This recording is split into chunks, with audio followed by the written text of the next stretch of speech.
niyang pulong sa Romans 10:13, ningon siya, whosoever, the word whosoever, bisan kinsa, shall call upon the name of the Lord.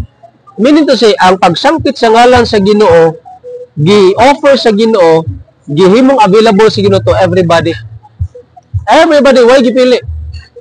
Wala naghimo ang Ginoo of exclusivity. This is for everybody. So because whosoever, bisan kinsa, you are invited to call upon His name. And the promise of God is this, ang mosangkit sa ngalan sa Ginoo, maluwas. Meaning to say, karon-karon dayon, naana sa imong atubangan, ang tambal, ang remedy sa imong sala. Ang tambal sa imong kalag, ang kaluwasan. So, taimon karon, I will encourage you, we will call upon the name of the Lord. Okay, sampito na to siya karon. So, itong buhatong karon, just bow down your head and close your eyes, and then we will have a short prayer sa Ginoo, okay? Sige. I will guide you. Palihog lang verbalize ninyo ani ha. Sige. Doko solop yung sumata. Igsoon samtang galantaw ka nining video karon, i-personalize pod ni siya nga pagampo. Samtang ako silang gilid sa pagampo unya, ikaw nga naminaw nagtan-aw nini karon, pwede ka mosabat ni ini sulod sa imong kasing-kasing. Lord Jesus Christ, nagaduol ako kanimo.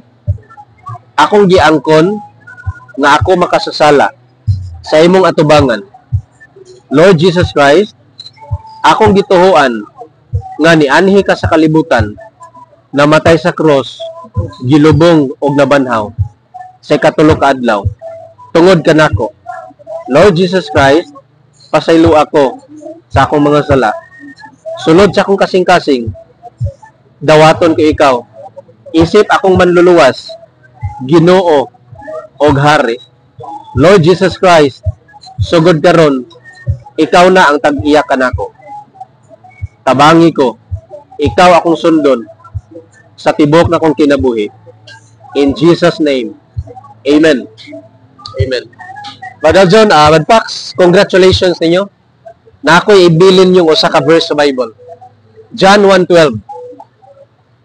Ang gisulat niya sa John 1:12 mo ni, sa tanan nga midawat og mituo ni Jesus Christ, gitagaan sila og katungod nga mahimong mga anak sa Dios.